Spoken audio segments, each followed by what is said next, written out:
Hello, hello, hello. Ooh-wee, what a fun week it has been so far. Thank you all for coming. So I'm going to talk about a really interesting topic today that we don't talk about enough, which is if we can actually cure mental illness. Because I'm a psychiatrist and a neuroscientist. I treat people with mental illness and have for many years, especially working with veterans and people with severe PTSD, depression, anxiety, mood disorders that just don't get better. And this group has always interested me because I've been trying to figure out why do they not get better when we're told that the medications and the treatment we have available to us is the best in class, and it should be getting them better. So we started doing a lot of research into the big question of, can we actually cure mental illness? And I think the real question is, if we knew that we could start to do it in the next 5 years even, would we do what it takes to actually make that our reality? And so one of the things I've learned along the way is that healing is a lot like a room with many doors. But most of those doors don't have labels. So how the heck are we supposed to know which doors to open to actually get to our shared goal of mental and physical health and well-being? And so I'm going to open that first door for you today, which is called intentional breathing. So I'm going to invite you to take a deep breath with me. In through your nose for 5 seconds. Out through your mouth for 5 seconds. And then we're just going to do it again. In through your nose for 5. Out through your mouth for 5. And deep breathing, intentional breathing, just directing our thoughts to our breath, is the single most important, very first doorway to healing that we're all supposed to learn to open as children. And most of us were just never taught. And if you keep doing that, you will continue to feel quite good. And so there's an important question, which is, why do people spend time learning meditation, mindfulness, breathing, etc.? And the reason is because of this feeling. Right? It's the feeling that we get in our bodies, in our hearts and minds from entering into a meditative state. And that feeling is really, really important because that feeling of being safe and present and embodied in our own bodies actually has really significant physiological, biological consequences. The feeling of being calm from even just doing that little deep breathing exercise I just walked you through, which took 20 seconds, and the longer you do it, the better this gets, is safety in the body. And what happens when you feel safe in the body? We activate our vagus nerve, which is the nerve that everybody's talking about right now. And that results in improved emotion control, improved sleep, focus, heart rate variability, improved resting heart rate and blood pressure. And it also results in the improved functioning of many of our recovery-based organ systems, including our digestive system, our immune system, our reproductive system, all the things that we say we want more of, good functioning parts of our bodies during the day. Creativity is another good one. Empathy, right? We all want more of access to these skill sets, and all of it comes from this one feeling of safety in our own bodies. And there are so many different doors that we all know about, which is why we're here, and how we've come to understand that safety is so important, and that these techniques are so important. And they include yoga, massage, soothing touch, soothing music or singing, chanting, thousands of years old techniques, empathic listening, just sitting with somebody else eye to eye and being able to speak whatever is on your mind without worrying about being judged for what you're saying or for who you are, right? These all evolutionarily activate the safety response system. And then there's been technology, old and new. Most people don't realize vagus nerve stimulation has been around for over 100 years. Now we're still using it. We still haven't come up with that much better, but we do have biofeedback, which is great. Tools like HeartMath. We have float tanks. And we have psychedelic-assisted therapy, which is really interesting because most people don't understand that even psychedelic medicines, when used properly in the safe environment of a mental health treatment, for instance, or in a safe environment with a lineage-trained indigenous shaman in the jungle, the premise for radical growth and discovery and transformation and healing, the potential for that to happen from doing these experiences comes from the medicine, the psychedelic medicine, molecularly amplifying safety cascades in our brain. And to emphasize that point, we can look to the clinical trials of psilocybin and MDMA. And what I want you to notice here in particular is that look how similar the reports are of these two different molecules. They are totally different molecules. MDMA is a methamphetamine. It's 3,4-methylene dioxymethamphetamine. And psilocybin is a plant-based molecule. And this is, oops, sorry. And this is psilocybin whole plant and psilocybin synthetic, which has similar effects, even though I think, generally speaking, the entourage effect is very important. But the point is that look how similar these are. Improved feelings of safety, improved feelings of unity and connection to self and others with just 1 to 3 doses. And what's so fascinating about this is this part right here. That over 55% of people who had treatment-resistant PTSD over 17 years in the MAPS phase 2 FDA trials, which were now completed years ago. Phase 3 just wrapped up. And which means MDMA is on the way, first new psychedelic to become available for us as clinicians to use with our patients to treat PTSD. And at 55% remission rates after the treatment's done with just 3 doses and 42 hours of psychotherapy. 88% response rate. 55% of people are actually no longer able to be diagnosed with PTSD. That's incredible. But what's even more incredible is that number goes up from 55% to 67% in the 12 months after treatment with no additional treatment. How could that possibly work?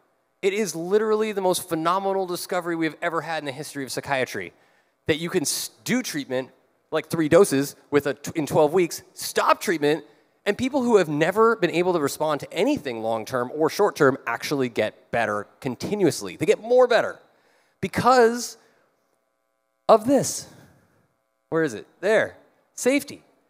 Because these tools amplify the safety of the therapeutic environment that we build with our patients through trust and empathy. And that radical amplification of safety helps people feel safe enough to learn how to heal themselves again, which is a thing that we were all born. It's a skill set we were all born able to do.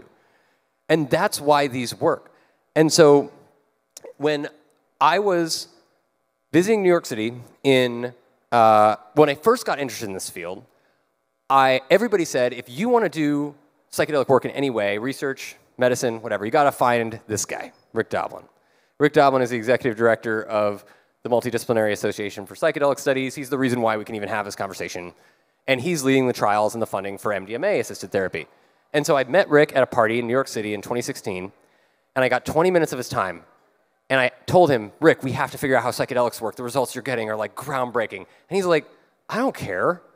Why would I care how psychedelics work? All we care is that they work, because if we can show that they work safely, the FDA will clear them. And I said, yeah, I get that point.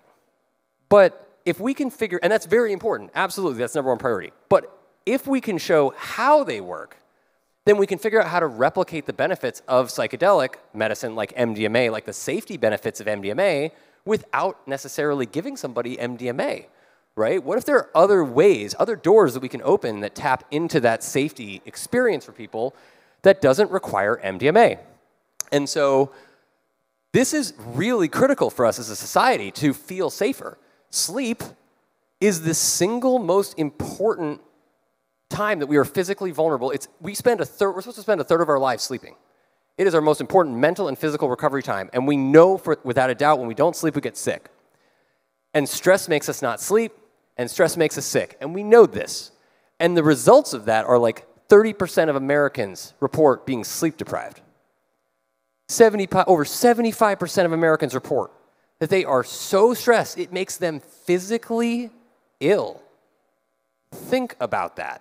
3/4 of the people sitting in this room report that stress is so bad it makes us physically ill. And that's not where it stops. Over 25% of Americans are diagnosed with some mental illness, the most expensive illnesses to treat in this entire country. US healthcare expenses, this is going back to like a Stanford study in 2019, so it's like, or 2018, so it's even much worse now. Over $190 billion. The The cost of productivity, lost productivity per year from people just being distracted by not feeling good and burnout, over $63 billion. This is 4 years ago, over 4 years ago data. COVID just took this and took a giant dump on it. Like, this is way worse now than it's ever been. And stress-attributed deaths back then were 190,000. They are now more than double. So this was why safety became so important. And sleep also, because sleep is a sign. When we get good, deep, restful sleep, it's because we feel safe enough to be physically vulnerable enough to actually enter sleep state. Where good, deep sleep, our bodies are paralyzed, our minds are deactivated, we're not perceptive of the environment around us, and so we have to feel safe. And so Rick was courteous enough to get me and 3 of my psychiatry colleagues MDMA trained in 2016. And I'm also trained in ketamine and cannabis therapy and other things, but MDMA was the first. And what I learned from that training, in addition to all the scientific research that was done before, was that MDMA-assisted therapy works by amplifying safety cascades in our brain. It's an amphetamine drug, so it amplifies cascades of all kinds like an amphetamine, but it's focused on the safety part of the brain.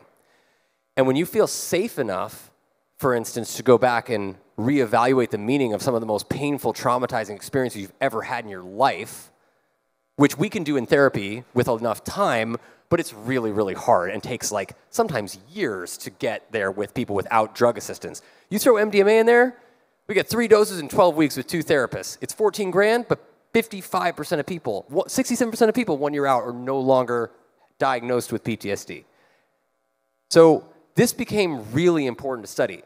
And the challenge then became, MDMA is coming down the pike. It's coming, right? 2024, probably, we're gonna see MDMA cleared for use, but it's gonna be $14,000, $10,000 to $14,000 per session. And not everybody's a good drug candidate for MDMA. And not everybody's gonna be able to access it. There's only like 700 providers that are trained to even deliver this care nationwide. So that's not enough to treat the 20+ million people with PTSD alone. So what we started to do was to say, what if we could replicate the benefits of psychedelic therapy with technology by tapping into this evolutionarily conserved safety pathway? And then what if we could develop more objective biomarkers that then we could leverage AI to help us understand what does the body look like in a sick state and what does the body look like in a healed state, and can we track people over time to predict who's going to get better with what medicine, et cetera. And I think what's really important that we don't talk about enough is that these natural techniques like meditation, mindfulness, yoga, breath work, all of these things, while extremely effective and extremely free most of the time to most of us, they are really, really hard to master. Really hard. I still can't get into this pose without falling over. I've been doing yoga for a while. So the idea is like, how do you do that? How long does it take to practice yoga, meditation, mindfulness, breathing to get into a state of calm, peaceful flow in our most stressful situations? Because that's when we really need it. That's when we really, really need it. How do we do it then? And the answer is it takes thousands of hours of practice. And so this led us to start to understand, well, what helps the body get into these states naturally without effort? And it turns out there are things that do that. And it's not surprising what they are. It's getting a hug from a loved one. Like on a bad day, having somebody you like hold your hand or softly caress you or pet you, snuggling a furry friend. Don't snuggle a koala, they'll bite your face off. But snuggling a furry friend induces those same effects. Holding a purring cat, feeling ocean waves washing over you, smelling your mother's chicken soup, right? Trees. All of these things help instantly to help us be embodied and centered and calm in our bodies and amplifying safety pathways. So we thought, well, touch is really interesting because you don't have to pay attention to it to send it to the body, and people can just be kind of like touch on the go. What if we could take touch and put it into a wearable form factor that people could start to take with them everywhere that didn't require effort? And so this became the challenge, which is like, what if wearables could actually start to do something for us? What if they could start to understand signatures? And this is where the cool AI stuff comes in, right? We were talking about this on the last panel. If you can get a signature of what the body looks like in a state of stress and unhealth and disease, and then you can get or about to be diseased, and then you can get a signature of the body that looks like wellness and health for each individual person. Then you can use AI to take data from their phone, your other wearables, from tools like Apollo, to actually start to improve our health automatically on the go without us having to do anything other than strap something onto our bodies or clip it to our chests, like we're both wearing it here. And so that was the audacious goal that we took on, and we built it, and we called it Apollo. And we named it Apollo after the Roman and Greek gods of music Roman and Greek god of music and medicine that delivered music and medicine to humanity. Apollo is the newest kind of wearable technology and the first of its kind to literally nudge our bodies into meditation on the go through our sense of touch with gentle, soothing vibrations that are basically like music composed for your skin or for your body. And it works anywhere in your body. And these rhythms that we found are effectively able to help nudge the body into states by delivering the ideal breath rhythm to the body. So our real discovery was not actually that you could put this into a wearable. That was what followed. But the real discovery from the lab at the University of Pittsburgh in the Department of Psychiatry between 2014 and 2018, where I was working, was that we discovered that you can take the ideal rhythm of our breathing, which is 5 to 7 breaths per minute. Most of us are breathing at 12 to 24 breaths per minute all the time, which is what's called normal breathing, but it's actually stress breathing. And you can send that rhythm of 5 to 7 breaths per minute to our bodies, and our bodies really actually like it. And when they feel it, it starts to bring our respiratory rate down, it starts to bring our heart rate and blood pressure down, and it starts to clear our mind and relax tension in our whole bodies as if we were doing a breathing exercise.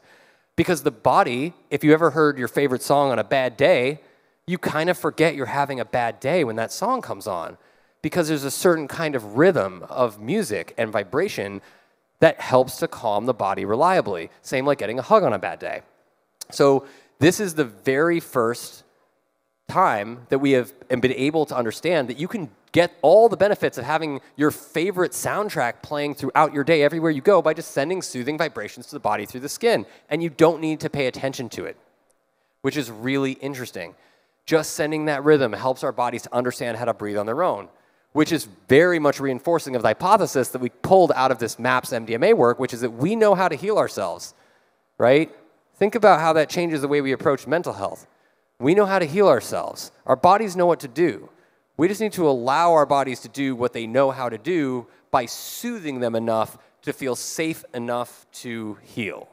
Safe enough to heal. That is the key takeaway. And what's really interesting, if this ever changes, is that there are ways you can measure the outcomes of these kinds of things.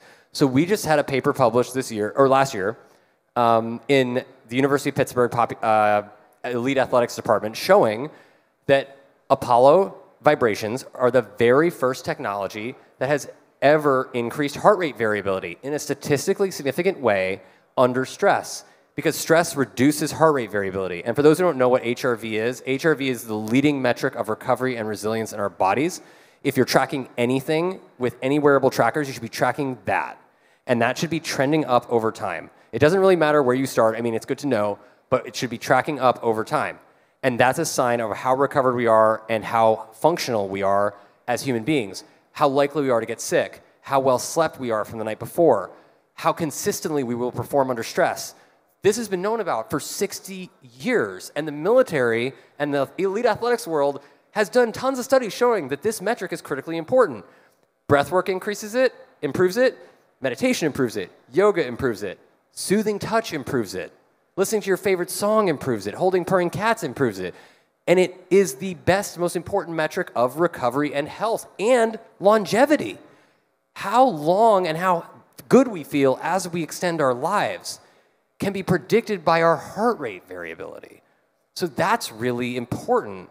And Apollo, when we were studying at the lab, was to figure out how does it impact that? Because our HRV is also a sign of vagal tone, and Apollo increases vagus nerve tone gently and helps the body recover more effectively, and it actually improves heart rate variability. So that was one of the first discoveries that we made. That was back in like 2017 now. And this is a double-blind, randomized, placebo-controlled crossover study. People had no idea what vibrations they were getting. They got lots of different vibrations, and only these specific rhythms that are at our ideal breath rhythm increase heart rate variability statistically significantly in just 2 minutes.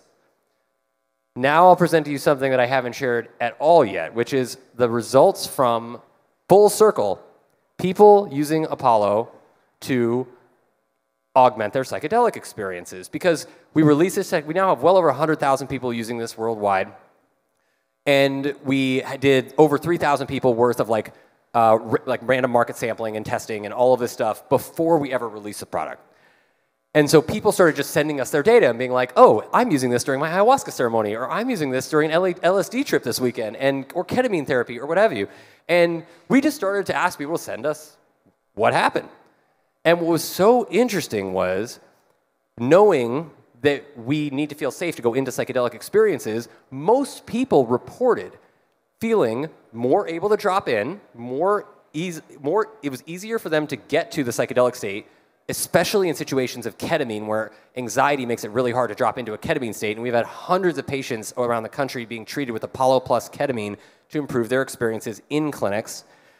And we have overwhelmingly people using it for integration. We currently have a MAPS collaboration going where if anyone, by the way, hears this, who was part of the MAPS MDMA trial, you can get an Apollo wearable for free, as long as you answer some surveys for us, because MAPS wants to track people longer term, and we want to see if we can improve and sustain remission rates from PTSD. And we can, so we're going to prove it, and we're actively recruiting that study right now. So literally, anyone you know, if you know anybody who's ever been in a MAPS trial, please, please, please just send them to us. We want to give you a free wearable. And that will help us understand how we can combine technology and drugs like MDMA, even just in the integration period, to sustain remission longer than a year. What happens after a year? We don't have that data yet. So that's what we're working on. And my favorite result that we found that was most interesting to me, because I see a lot of people in my practice who have had bad trips or unpleasant, uncomfortable trips that don't have the adequate support after. And I help them come back from those experiences and kind of restore a newfound sense of self and integrate them. But people were telling us they were using Apollo during the experience of a bad trip. They would turn it on or hand it to somebody who was having a really, really rough time. And it helped them, didn't pull them out of the trip, it helped the individual navigate their own way to the end of the trip by restoring agency in their bodies, by reminding them to breathe through the feeling of the vibration, which is so cool because we don't have technology. We never expected that to happen. We don't have technology tools. Like as doctors, when we walk into a psychotherapy experience with our patients with ketamine or any other psychedelic, our tools are still the same tools that we were using like 1,000 years ago. It's candles, it's Palo Santo, it's incense, it's like Aqua Florida, right? It's the same stuff. So like and benzos, just in case. So we don't want to use those and we need better tools.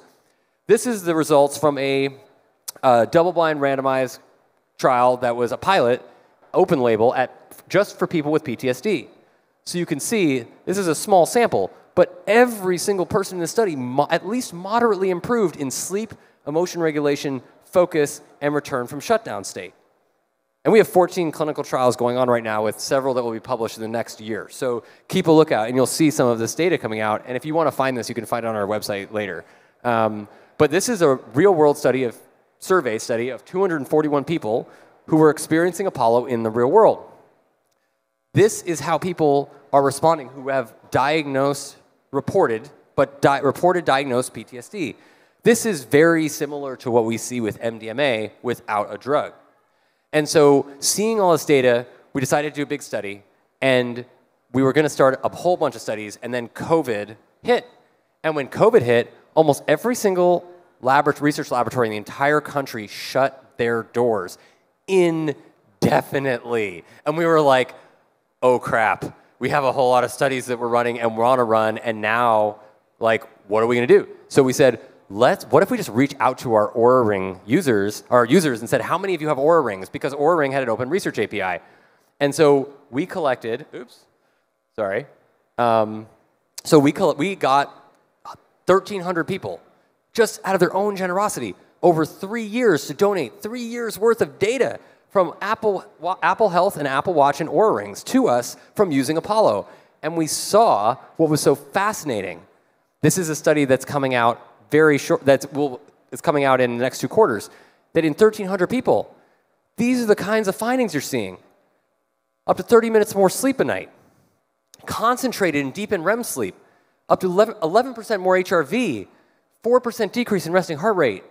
These are the kinds of numbers that we see from people doing a new meditation or yoga practice for 3 months, 30 minutes a day, which activates the same parts of our vagus nerve and recovery nervous system. And this is just doing it through touch.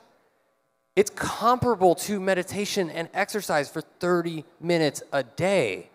That's how we translate neuroscience and the discoveries that we're coming up with in neuroscience to millions of people who can't learn these techniques. And these are extremely statistically significant findings, and just observing people in the wild. And so what we did with that data is we wanted to see if we could use AI for good to solve really, really, really hard, complex public health problems, like if people were telling us, hey, this is helping me fall back asleep at night, what about unwanted middle of the night wake-ups? This is one of the biggest problems of insomnia that we don't talk about, because everybody has it for the most part. And you know, there's nothing to do. There's like breath work, progressive muscle tension and relaxation, and no medications, because if you take a medicine, pretty much any medicine, in the middle of the night, you will wake up groggy and not clear the next day. And so we don't recommend that. And so we said, well, if Apollo can improve sleep and improve your ability to fall asleep, what if we use AI while you're asleep to track how your sleep looks when you're sleeping well and how your sleep looks when you're sleeping like crap? And then when you're about to have disrupted sleep and about to wake up, because we know what that signature looks like, we turn Apollo on automatically in real time to anticipate and prevent unwanted middle of the night wake-ups.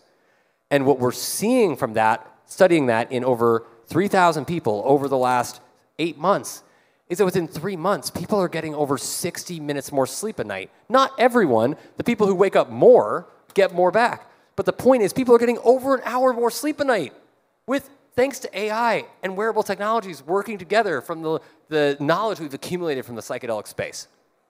And so this is now live. Anybody can access this. It's called Smart Vibes. It's a subscription add-on to the current Apollo device. And it is really exciting because we're literally solving a problem that medicine has never had a solution for, right? Waking up in the middle of the night. And so, you know, coming full circle, this is really, in terms of this conference, right? This is a psychedelic and technology conference. This is the first psychedelic technology. It's our first tool in the toolbox that can actually help people have better, safer psychedelic experiences. And it has no side effects. It's literally just sound waves. And you can, if you have an iPhone, you can actually now download the Apollo app and experience it on your iPhone. We upgrade your iPhone for free, folks. All you have to do is go to the App Store, download Apollo Neuro app, and just open it. And we'll upgrade your iPhone with the same soothing vibes that you get through the wearable to try, so that you can experience how powerful these soothing vibrations that we have access to can be. And the wearable helps you with sleep and helps you regulate your whole circadian cycle and helps you with psychedelic states and all of that, but the phone gives you a taste.